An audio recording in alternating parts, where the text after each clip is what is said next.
Hi, we're Brent and Amy, and we are not in the cold zone or No. getting ice built up. It's a balmy 28 degrees. Which is major crisis. And I know I have a brother in North Carolina, and it's going to be 0 and icy. But the sun is shining, and it's going to get up into the 40s today. Yeah. So we're suffering greatly here. So if you're going to be a climate refugee, Yeah.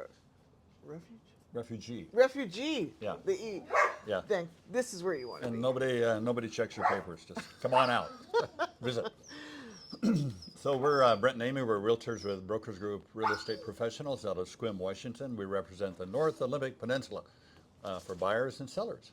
And we have an intro that you just watched, and that's a little park we have here in Port Angeles called Crown Park. And it goes right down to the ocean. I think, Strait. Logan said that he walked right down there and shows you the whole thing. There's a So, path. Yeah. Yeah. So, You have to walk on a pipe, You don't have to. You can walk on the trail. yeah, slippery pipe. I don't know. yeah, That's go for the pipe. You'll see. So, what we do and what we're going to do today, we're going to cover the houses that have closed in our area in the last 7 days. So you know for a fact what prices were, and how long it took. how long they were on the market, those kinds of things. Then I've got a few words about market summary last year, this year, projections. And Amy, you've got something you want to run over? Yeah, I'm Which going to is- talk about what else you can do besides offer more money if you're Yeah. a buyer. Okay, let's get going. You want to start? Okay. Well, starting in Port Angeles, we start from the least expensive. Wow. Least expensive this week. The list price was $449 and it sold for $420. 3-bedroom, 1 3/4 bath, 21,000 2,000. That's a big house. It's a big number, I know. 2,123 square feet on on a standard lot, 0.16. Took 74 days, which is why it lost money there. Built in 1940, and it had a mountain view. All right. I don't think I've been in that one. No. Okay, I have in the next one. Okay, 126 West 6th Street, Port Angeles. And this was originally listed for $449,950, finally sold for $425. It has 4 bedrooms, 1 3/4 bath, 3,300 square feet. Nice big place with looks It's like the a full, downstairs. yeah, full basement. Yeah. And has 0.159 of an acre. And this one was built in 1952 and has 154 days on the market. And a mountain view. And a mountain view, yeah. Okay. So the next one is 3009 Oak Crest Loop. I've been in this one. And it had tons of potential. Listed for $459, it sold for $430. 3 bedrooms, 1.5 baths, 1,464 square feet on a half an acre. That was nice. And it was 39 days on the market, built in 1959 with a saltwater view. All right. Next one, 463 Brown Road in Port Angeles. Priced at $449, sold for $445, so pretty close to asking. And it has 3 bedrooms, 2 baths, 1,760 square feet. And it's just about 1/3 of an acre, which is a nice size. And How many days on the market? it was 99 days on the market. And built in 2025, and it has a territorial view. This that was a manufacturer. Yeah, manufacturer. So Okay, 2 more on Port Angeles. The next one is on. I cut the address off. Not good. Someplace. 72 Seaview Drive. That's a nice little spot. oh yeah, Four Seasons Ranch. This one is listed for 740. It sold for $734. It was a 3-bedroom, 2.5 bath, 2,774 square feet on a 0.2 of an acre and 59 days on the market, built in 1980, and it had a ocean straight view and mountain view. yeah. Even though we're on the water, there are very few walk-on waters, and this is one of them where you just walk out your front door and you know, 50, 150 feet down there is the water. The whole neighborhood is. Yeah, the whole neighborhood is. Most of Right. them are bluff views, where you're up on a bluff. That's where we sit. We look at the water, but we're not going to be walking on it or to it. Or on it. Yeah, either one. So this is so we're over to Sequim. Oh, they have one more. Okay, there we go. And the last one is on 825 Carolyn Street. Originally priced at $965,000. Quite a place here, and it sold for $950,000. 4 bedrooms, 2 full baths, 4,066 square feet, half an acre, 61 days on the market. Built in 1925, and it has salt water and mountain view. So big That place. one, they had used some of it or something on the property. I think there's a little ADU for a vacation rental. Yeah. Okay, now we're moving on to Sequim.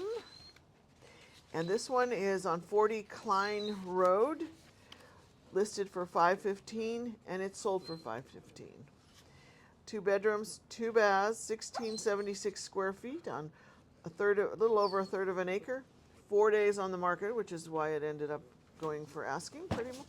Well, asking. Built in 1990 with a territorial view.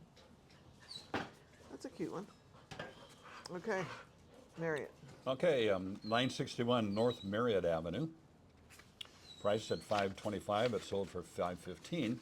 3 bedrooms, 1 3/4 bath, 1,328 square feet, and 109 days on the market. Built in 1971, and they have a territorial view.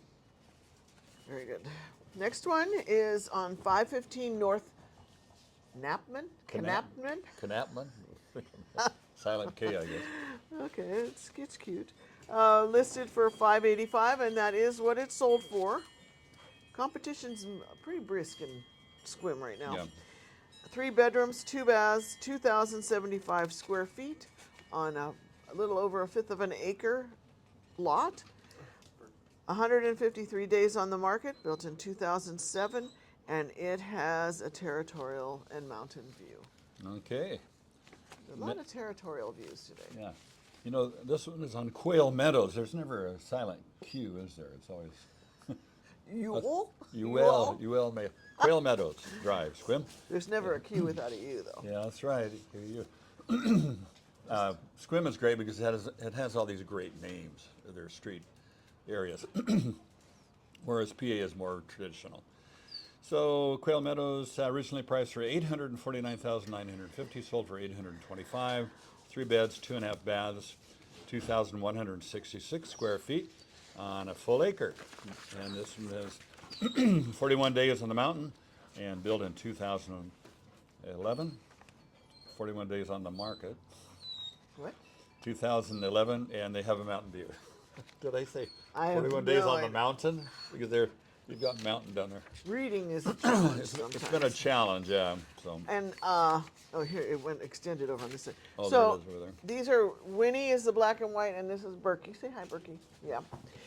Okay, they're just our local they're rowdy, pests. rowdy. The last one is 83 Metzger Road. Yeah, we know Metzger. We know Metzger. This one has a lot of land, so it sold for $999,000. That was what it was listed for, and it sold for that. 3 bedrooms, 1 bath. Why, you ask? Good question. There's 1,734 square feet on 12.67, 12 2/3 acres. 87 days on the market, built in 1933, and it had a city, a mountain, a sea remarks, and a territorial view. Yeah, some She kind of covered it all. Yeah. Yeah, I think a lot of the older homes, this was built in what year? Oh, 1933. 33. I think we've gotten, as a culture, much more vain because now we have all these bathrooms. Yeah, the old homes, they had 1 bathroom. They might have 5 bedrooms, 1 bathroom. So, okay, All right. so what's for the market? And it's pretty flat right now in Clallam County. And what we are experiencing here definitely is not the norm countrywide, wherever you're viewing from. It takes a local expert to tell you what that's like, and we don't know your area, so we won't address it. But here in Clallam County, it's pretty much a balanced market. You know, the homes that are on the market stay on the market a little longer. And the median price between Port Angeles and Sequim is a difference of about 100,000. So I've got some figures here. Port Angeles, the median price is like, That's the county, isn't it? yeah, that's the for the whole county is 469, and Sequim is 515, and PA is 420. Now, you might notice that you can read all of these on the internet, and you will find different prices quoted. In this one article, there were several different prices quoted for the same thing. So, you know, you kind of have to take it with a grain of salt. But that gives you a general idea. It's going to cost you more in Sequim, and the homes are a little newer over there. More and competition, I more guess. competition there. And so, interestingly enough, that this last year, 2025, only 39% of the population is considered financially able to own a medium priced home. For which area? And this is for nationwide. Okay, Amy's going to run over some strategy points on buying a house and making your offer more attractive. So sometimes you just can't offer more money, but you still want the house. So what can you do? And if you look at it from the seller's perspective, they want simplicity, keep it clean, and they want certainty. So a couple examples of that is stronger terms, a larger earnest money deposit that shows you are serious about it, and fewer contingencies, you know, and that you'd have to talk to your realtor about. You can be pre-underwritten instead of just pre-approved. It's a more detailed way the mortgage companies will investigate you and your job and make sure you're good for it. Then the seller will be more inclined to like that. Flexible timing. When do you want to close? Do you have to have that day? Can you wait? There's a couple things you can do on that.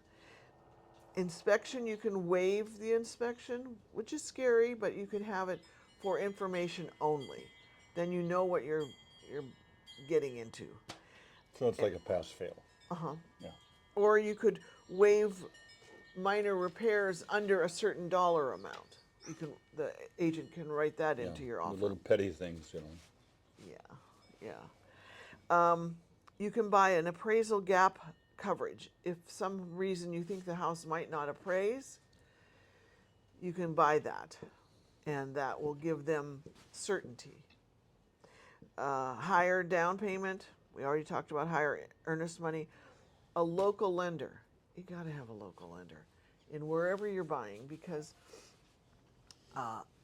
we can go eyeball to eyeball with this person and make sure things are on time, getting done, moving along just right.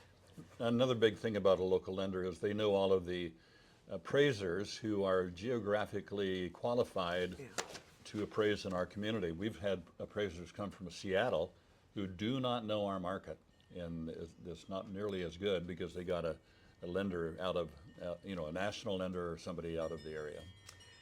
No peculiar, odd demands. What would that be? It's a white refrigerator. We want it to be a yellow refrigerator. Yeah. You know. Or it's stated in the listing that they're going to take the chandelier with them. Don't tell them you want it. If they're going to take it with them, just let it go. And your paperwork needs to be well organized. Another conversation with your realtor. A buyer's letter. You know, they're leery of that one right now. So what I have done is tell the agent about our buyers. You know, they're veterans and they have 3 kids and one's disabled, and you know, whatever it is, I tell the agent, and then she can kind of meter it out to the seller. Yeah. And then it's not on me. And offer, you can also take the house as is, which isn't always ideal, but sometimes that narrows the field of wanting to buy, and then you can cover some of the seller's closing costs. Yeah, so please Thank you. Thank you. So anyway, À votre service. merci beaucoup. So, hey, thanks for watching, and hit the subscribe, like button. Leave us a comment. So Call us. We'll have coffee. Yeah, we always answer our phones, and we would love to list your home if you're at home. If you're a local person watching, be sure to say hi when we run into you at Costco. So have a great week. We'll see you back in 7 days.